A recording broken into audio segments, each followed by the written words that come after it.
Apa itu tanah longsor?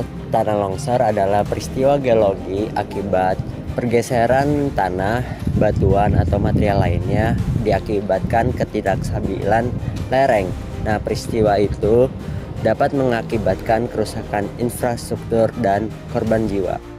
Menyandur dari situs resmi BNPB, bencana longsor di Indonesia dipicu oleh kombinasi dari curah hujan yang tinggi, lereng terjal, tanah yang kurang padat, terjadinya erosi.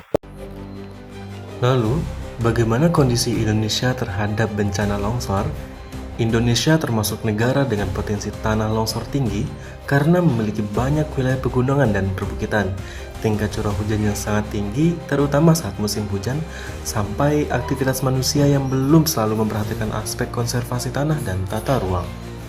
Badan Nasional Penanggulangan Bencana atau BNPB mencatat banyak kejadian tanah longsor setiap tahunnya.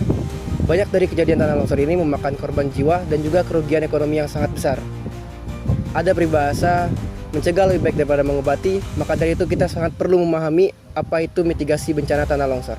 Nah, apa itu mitigasi? Mitigasi adalah segala upaya yang dilakukan dalam mengurangi risiko dan dampak dari bencana. Dalam konteks tanah longsor, mitigasi dibagi menjadi 3 kategori utama. Yang pertama adalah mitigasi struktural, yang kedua mitigasi non-struktural, dan yang ketiga mitigasi sosial dan pendidikan.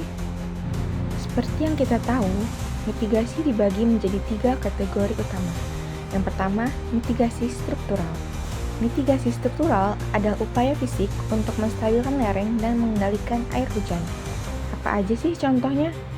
Pembuatan drainase lereng untuk mencegah air tergenang, pemasangan dinding penahan tanah atau retaining wall, lalu penanaman vegetasi berakar kuat seperti bambu atau vetiver. Selanjutnya, pemasangan kawat bronjong di lereng terjal. Yang kedua, mitigasi non-struktural. Mitigasi non-struktural adalah langkah non-fisik untuk meningkatkan kewaspadaan dan ketertiban. Contohnya apa? Yang pertama, pemetaan daerah rawan longsor.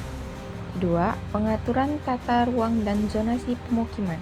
Yang ketiga, sistem peringatan dini berdasarkan curah hujan dan pergerakan tanah. Yang keempat, peraturan larangan pembangunan di lereng rawan. Selanjutnya, ada mitigasi sosial dan pendidikan.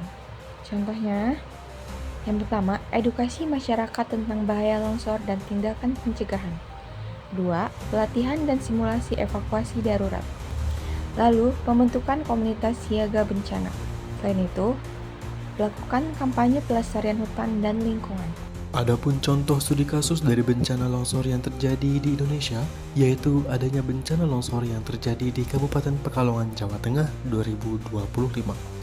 Hujan deras menyebabkan bencana longsor ini terjadi sehingga menimpa 2 bangunan yang sedang digunakan untuk acara keluarga serta menghanyutkan beberapa orang yang sedang memancing di sungai-sungai terdekat. Adapun dampak yang diakibatkan oleh terjadinya bencana ini, diantaranya 25 orang meninggal dunia, 13 orang luka-luka, 2 orang masih dinyatakan hilang, akses jalan dan 2 jembatan rusak, serta menghambat evakuasi dan bantuan.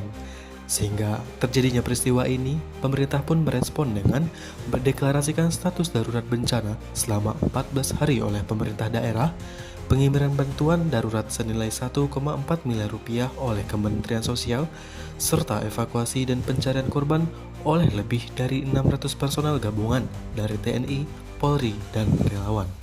Adapun mitigasi tanah longsor bukan hanya tanggung jawab pemerintah, tapi juga seluruh lapisan masyarakat. Hal-hal yang dapat dilakukan masyarakat diantaranya yaitu dapat menjaga kelestarian hidup, tidak membuang sampah sembarangan, melaporkan retakan atau tanda-tanda yang akan terjadinya longsor, mengikuti program edukasi dan pelatihan tanggap darurat, menggunakan aplikasi Inaris untuk mengetahui tingkat kerentanan wilayah. Tanah longsor merupakan suatu ancaman yang nyata, terutama pada daerah pegunungan dan perbukitan yang memiliki lereng yang curam. Oleh karena itu, perlu adanya kesadaran, perlu adanya mitigasi, serta korelasi yang bersinergi antara masyarakat setempat dan juga pemerintah untuk mengetahui bahayanya oleh bencana alam itu sendiri.